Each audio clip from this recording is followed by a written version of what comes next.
Good afternoon, my beautiful babies and babettes. I'm your resident active advocate.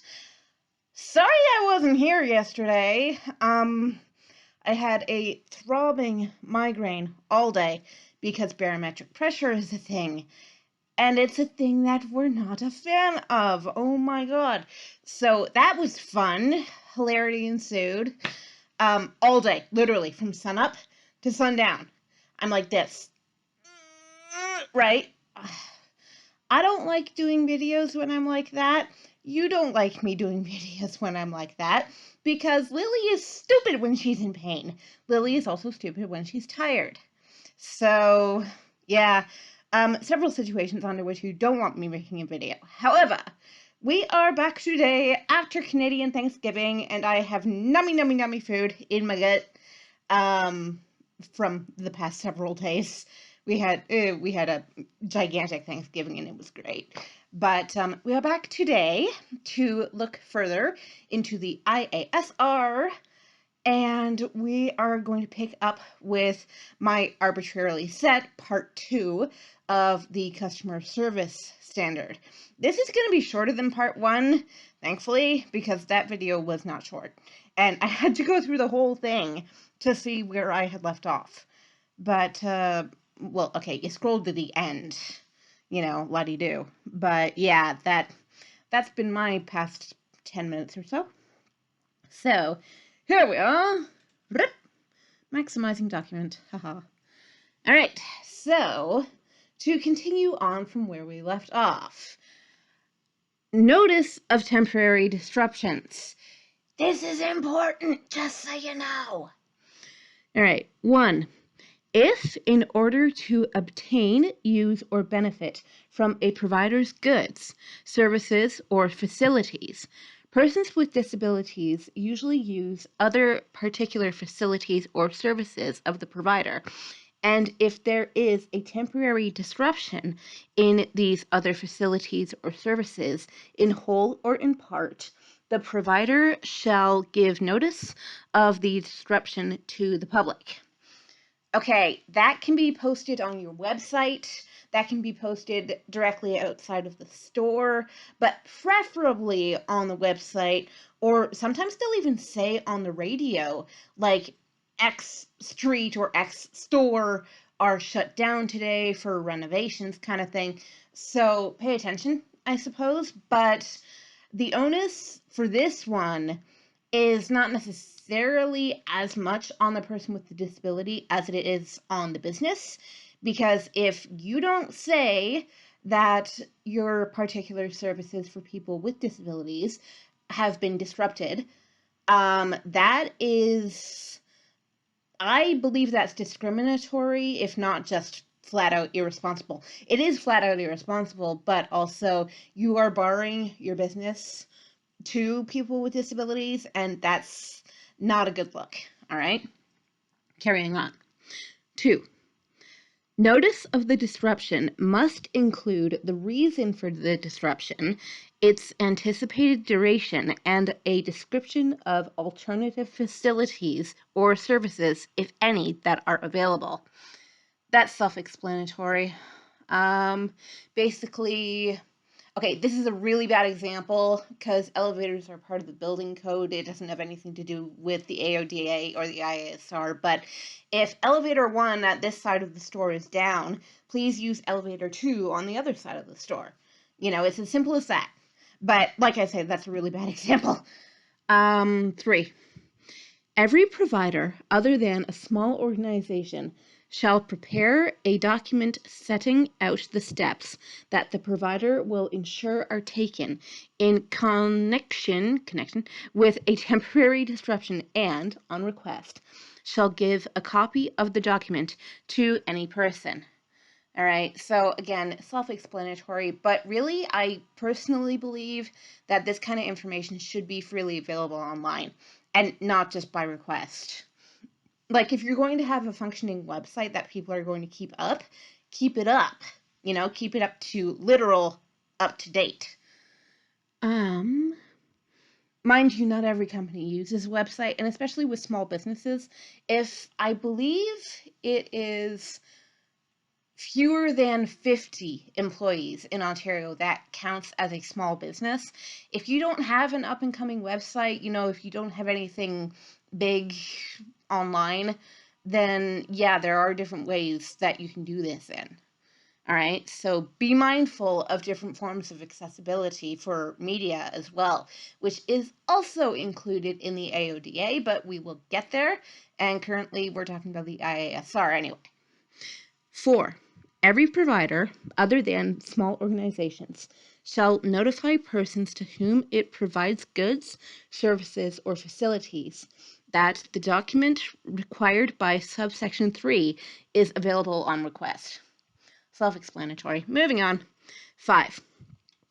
The notices required by subsections 2 and 4 may be given by posting the information at a conspicuous place on premises owned or operated by the provider, by posting it on the provider's website, please, if any, or by such other method as is reasonable in the circumstances. Okay, I gotta say, law and technology kind of need to get on the same footing here, okay? Because most people are online most of the time. Just to be fair, unless you are like a manual laborer who doesn't use computers during the day. But like, it is necessary, and I totally get why, to have a document, as they say, in a conspicuous place on the premises themselves. But if you're gonna travel all the way out there, assuming that this place is a bit of a hike from where you live, let's say, you're going to need accessible transport as well, maybe depending on the nature of your disability.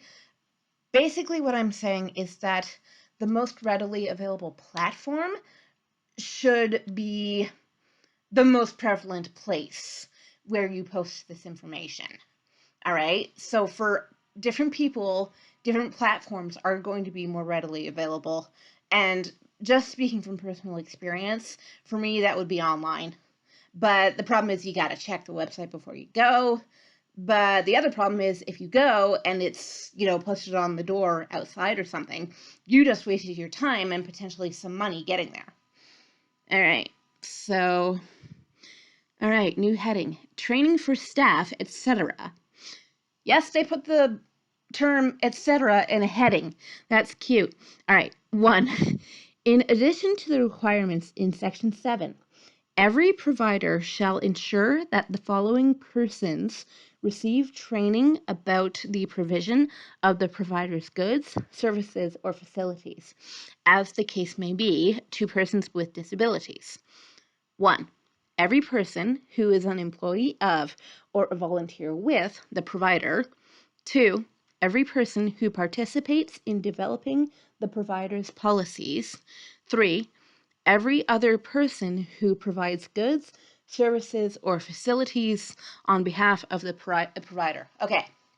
I have actually experienced this in volunteer positions, not just in paid positions.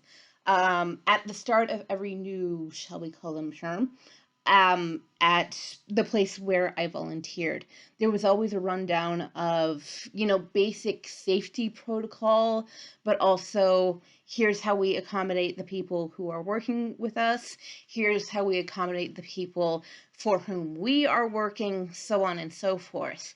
It took an entire session, by the way, to do this, but the whole point of the session was to outline not just the basics, but also pretty much, because this was actually a disability-oriented business, pretty much the reason why we are here, like our raison d'être, reason to be, is what that means in English. But the whole idea was around, okay, how do we accommodate both our employees and the people who come to us for services, and like I say, I was only a volunteer there, but even volunteers have to go through that orientation. It's kind of similar to things like WMIS, if you know what that is where you are. I don't know if WMIS is just an Ontario thing or just a Canada thing. I think it's more than that, but if you know what that is, It's similar to that, only disability oriented, and yes, it is necessary. Thank you. All right, scrolling. 2. The training must include a review of the purposes of the Act and the requirements of this part and instruction about the following matters. 1. How to interact and communicate with persons with various types of disability. Oh my God, this one is kind of important, and I have to say, in some workplaces I have been in, not enough emphasis was placed on this. For example, I am a part-time wheelchair user. I am able to walk, but not for long distances, okay? It's actually a heart condition that puts me in a wheelchair in long distances. It's nothing to do with my legs or anything of that sort. When you are speaking to a person in a wheelchair, don't touch the chair, number one. Number two, don't get down on their level like they're a little child, okay? I've mentioned this point before. Personally, I find that condescending, but the infantilization of people with disabilities is often expressed through the ways in which we communicate with them. I don't know why it's assumed that every person with a disability automatically has a hearing impairment. People will open their mouths very wide. They will speak loudly, clearly, and distinctly, and that bothers me. For one thing, you're pigeonholing all of us. For another, you are actually being condescending. For a third, don't be ignorant, please.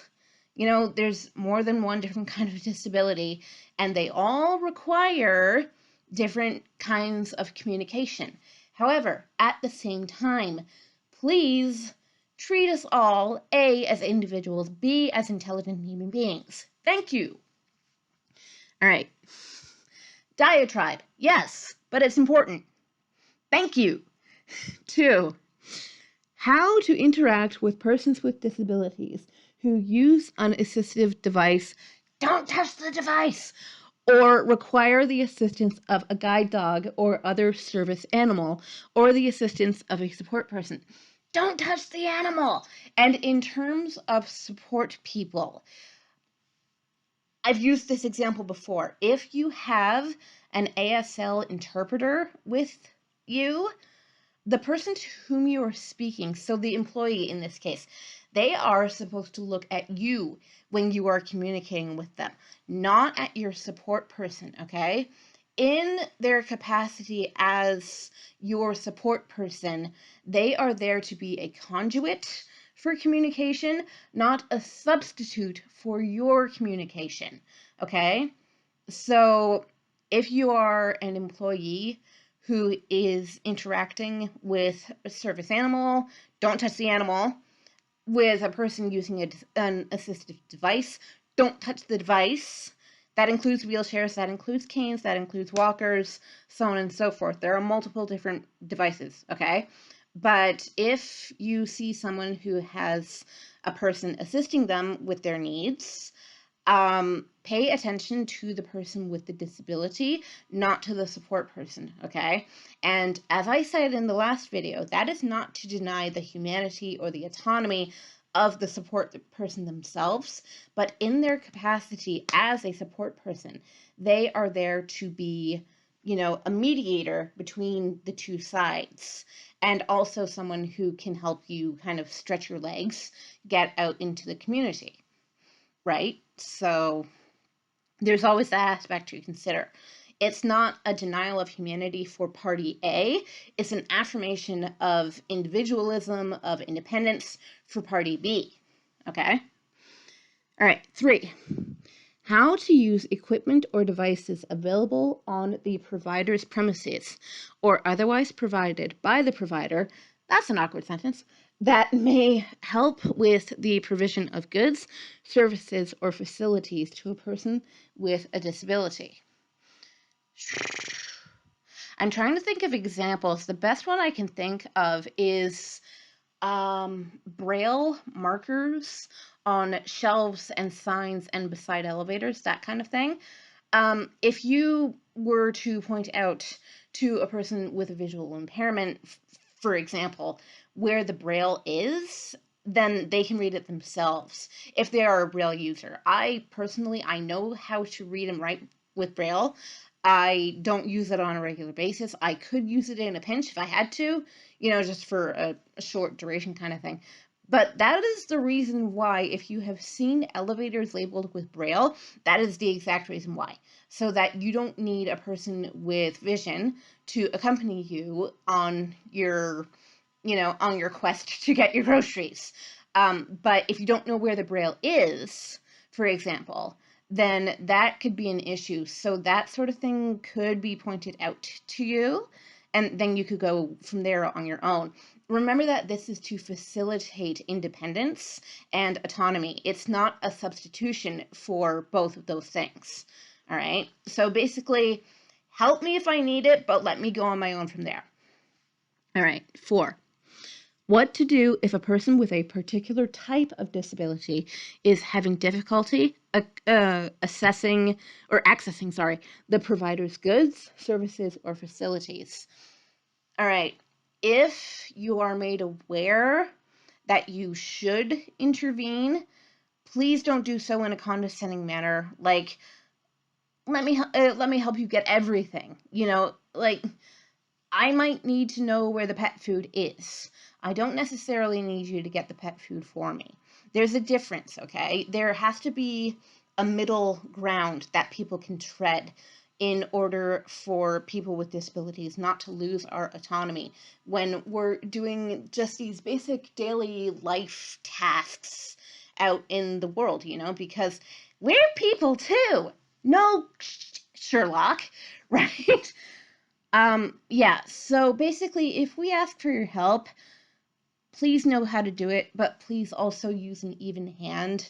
Don't go overboard, but also don't ignore us. That's really annoying, because if I legitimately require your help, you're not going to ignore, like, okay, you shouldn't ignore anyone else who would need your help, so why ignore me? All right? It's not extra. I want to emphasize this. The people who say that accommodation is extra, it's this big fiasco show that we have to put on just because the law says so. No. Okay, here's a good example. If you go into a meeting room and there are no chairs, there's a table, but there's no chairs, how are you going to use the table? You're going to have to stand at the table to use it, right? This is not my example, by the way. I am taking this from the person who mentors us at the beginning of every single new year at the job where I work, on how to conduct yourself around people with disabilities. But his whole point is that what you may consider an extra accommodation, or, this highfalutin, we must do because law says so kind of thing, go into a meeting where there are no light bulbs and no windows in the room, shall we say. So you don't have any light, difficult to work. Use the table without chairs, and, you're trying to type on your laptop or make notes or whatever. Keep your papers stacked, that kind of thing. It's a basic requirement to have light and to have chairs. So for me specifically, I'm going to use myself as an example here. It is a basic requirement for me to use my cane in public because I have a visual impairment, and to know, at least in the general sense, where I'm going. So for example, and I've used this example before too, don't use directive words that are kind of vague, like over there. Please tell me in aisle 3, about halfway down, okay? On the left side, or whatever. That's just an example. But directive, but not like, let me take you there, sweetheart, kind of thing. I don't need that. But different people with different disabilities are going to require, and it is a requirement, not an extra, different degrees of accommodation. Just like you require lights in a meeting, all right? Think of it that way. This is not a false equivalency. Everyone has needs. why are our needs considered special? I don't really like the term special needs. I find it kind of condescending, and it also singles people out, and I don't think that's fair. All right. 3. Every person referred to in this starting over. 3. Every person referred to in subsection 1 shall be trained as soon as practicable. Usually it's within the first week, but yeah, as soon as practicable just basically means as soon as possible, okay? 4. Every provider shall also provide training on an ongoing basis in respect of any changes to the policies described in section 80.46.0. Okay, so yeah, any change to any service that you're giving is going to require new training, especially if you're introducing a new technology or a new method, because if people don't know what they're doing, they can't do it, okay? Simple as that. 5. Every provider, other than a small organization, shall keep records of the training provided under this section, including the dates on which the training is provided and the number of individuals to whom it is provided. It's to prove that you did it. That's kind of the legalese part of this, but yeah, basically, if you can prove that you did it, good, but also exercise it. Thank you. All right, 6. Every provider, other than small organizations, shall A. Prepare a document that describes its training policy, summarizes the contents of the training, and specifies when the training is to be provided, and B. On request, give a copy of this document to any person. Self-explanatory, moving on. 7. Every provider, other than a small organization, shall notify persons to whom it provides goods, services, or facilities that the document required by subsection 6 is available on request. Okay, so the document about changes being made to the premises or interruptions to services, so on and so forth. By the way, if you can hear loud truck, I apologize about loud truck. Loud truck is not my fault. 8. The notice required by subsection 7 may be given by posting the information at a conspicuous place on premises owned or operated by the provider, by posting it on the provider's website, if any, or by such other method as is reasonable in the circumstances. Okay, so the document about training. Again, explanatory. All right. Feedback process required. Okay. This one can get interesting. All right. 1.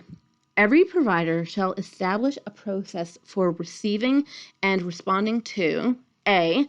Feedback about the manner in which it provides goods, services, or facilities to persons with disabilities, and B. Feedback about whether the feedback process established for purposes of Clause A complies with subsection 3. Okay, so feedback about, no, but yeah, people should be allowed to say whether your business is doing a good job with AODA and IASR compliance.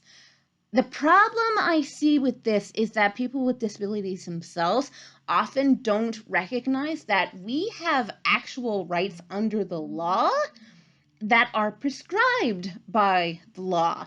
So it's not necessarily necessary for you to have read the entire AODA, because that thing's a beast, and we'll get to that, I promise. But at the same time, it is my right, for example, as a part-time wheelchair user, to be able to enter your building when I have the desire to do so. All right? That is a basic human right. If you can get in on your feet, I should be able to get in on my wheels. All right? Because access, equal access, these are good things. The problem is if you don't make people aware, and they don't make us aware that they have these rights, they're not necessarily going to be able to exercise them. So The feedback process, to me at least, is only really salient if you know that you're able to do it, which is exactly what that last section is outlining. This thing, this process, and the place where you do it, they have to be visible, or not visible, but, like available and readily available, and us know that it is available to the general public. Because people with disabilities are part of the general public, roughly 10 to 15% thereof, at least in Canada. 2.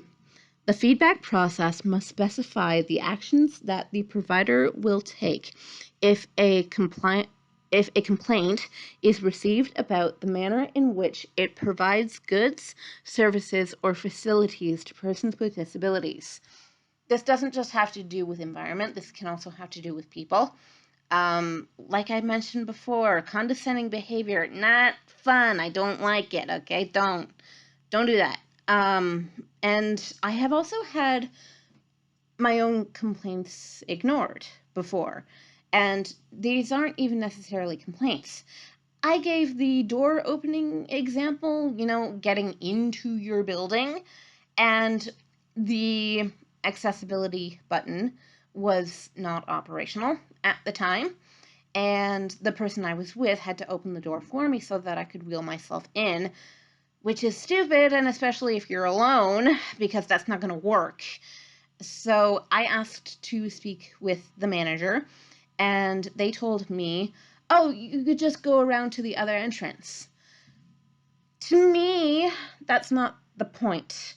I am a spirit of the law, not a letter of the law kind of person, even though, okay, literally all of this is letter of the law. But the point is, if you can get in on your own 2 feet, I should be able to get in on my own 2 wheels. Okay? That's the point. The point is not, do you have an available entrance that I can wheel around back to next to the garbage cans? The point is, are you treating me like a respectable human being with autonomy? In that case, no. And I did actually email the business about that, and that was summarily ignored. And it wasn't the last time that happened, by the way. The second time that happened, The second time that happened, I was with my father. That went a little differently. Oh, men have so much more authority in our society, I swear. It's annoying, but I love my dad, so it's fine. 3. Every provider shall ensure that the feedback process is accessible to persons with disabilities by providing or arranging for the provision of accessible formats and communication support on request. Okay, so any accessible format you can think of, and I say Braille as a provisional example, Braille, large print, so on and so forth, but there are different accessibility requirements for different people, okay? As I say, those are just provisional examples because I'm used to them. But if you don't have it available in X format, you better have it available in Y format, which could potentially be just as good. If there is a requirement to reach a compromise, then compromise. But at the same time, it shouldn't have to be the process of me jumping through hoops just to get an accessible format document in order for me to complain about your business. Okay?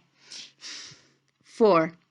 Every provider, wow, I can't talk today, shall make information about the feedback process readily available to the public. Self-explanatory, that usually goes up online. 5.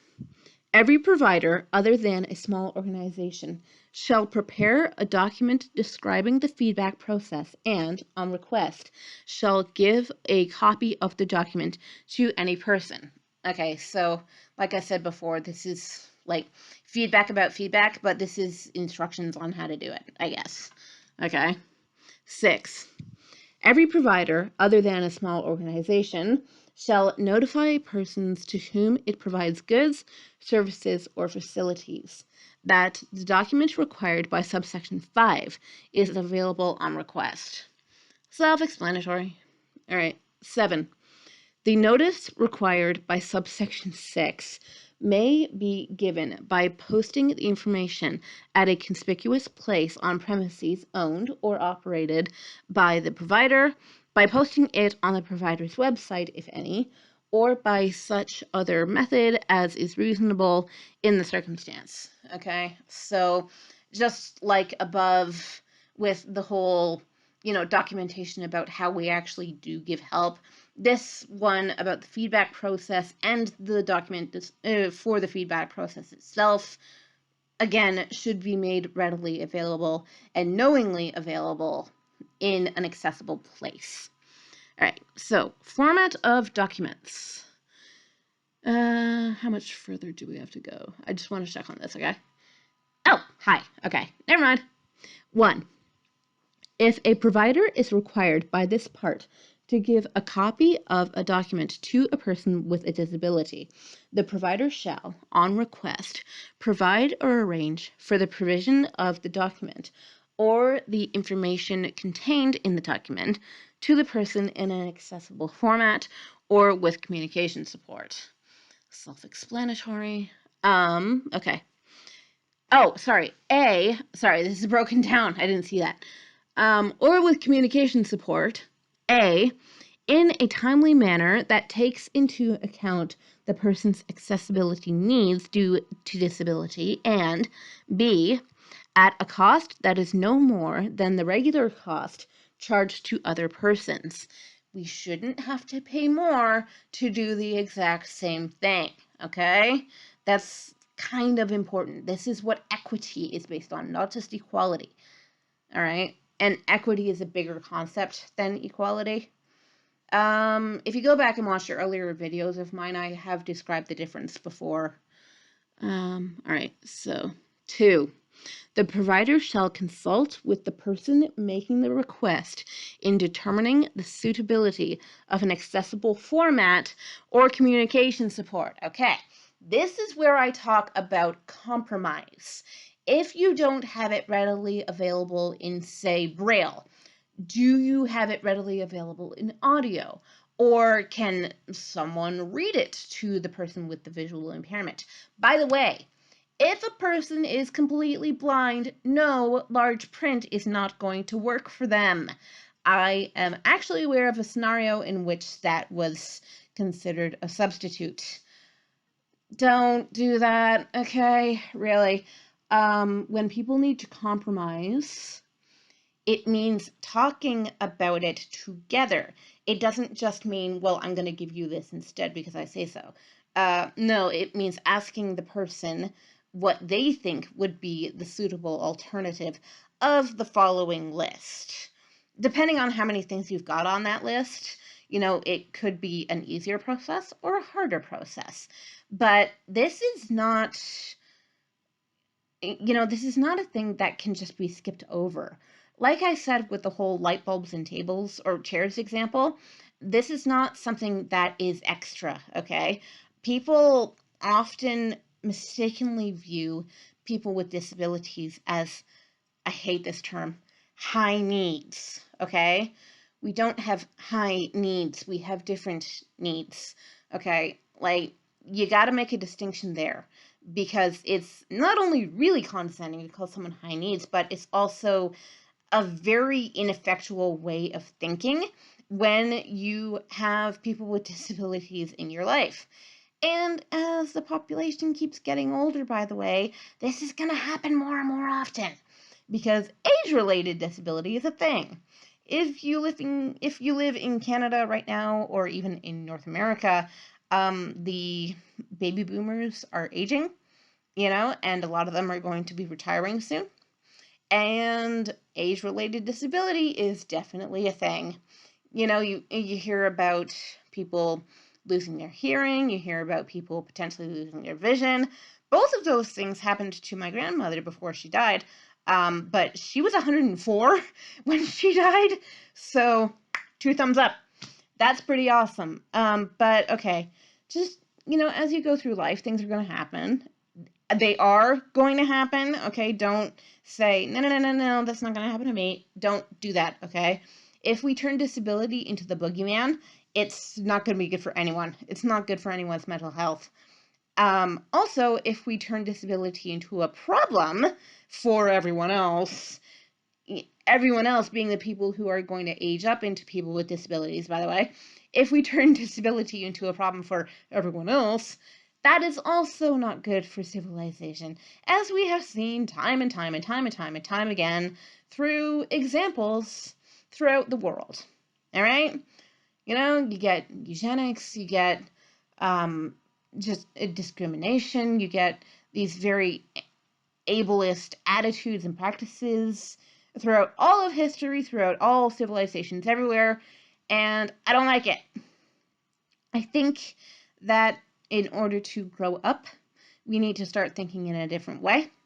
And when it's a thing like customer service, where it's two people or two groups interacting with one another, probably there are going to be problems, but only if we treat them like problems. We don't need to do that. Disability does not necessitate problem, quotation marks, right? It necessitates a different set of solutions, Disability is itself not a problem, but okay. Lots of people who are not technically visually impaired, I'm fingering my glasses right now, wear glasses, okay? Are these glasses considered, a higher need or a greater accommodation? No, they're not, because a lot of people who are not stereotypically visually impaired, as I am, wear glasses, It's just this commonplace understanding nowadays, right? I want to make the understanding of disability itself just as commonplace, to the point where we don't have to call it disability, okay? As in lacking in ability. That word, I don't have a problem with that word. I don't think of it as a slur or anything like that. But it's just this general mindset that we go into interactions with people with disabilities, thinking that they are somehow different from us, or okay, actually, I'm speaking as a person with a disability myself. Thinking that I am somehow different from you or lesser than you. You gonna make that assumption? Have you met me? No, probably not. Or if you have, then you already know how I feel. So yeah, that's basically my tirade on that one. But this boils down to treat people as people. Don't treat them as poor little you. Don't treat them as, oh God, this big problem for me to handle. We are not problems. We are not poor little me. We are people, and we deserve to be treated as such. Thank you. By the way, if you treat everyone else like crap too, maybe you shouldn't be in the service industry, I'm just saying. But those tend to be the only kinds of jobs that are available nowadays, which means that we need to fix the economy, says the hardcore socialist. That's gonna happen in a hurry. Oh boy. Anyway, I'm done for today. So, have a lovely, wonderful afternoon. My headache is basically gone. Yay! Like 90% gone. It's wonderful. And I will see you tomorrow to talk about another section, but I haven't decided which one yet. So that will be fun for me to explore. And I will talk to you all tomorrow. Okay? Mwah!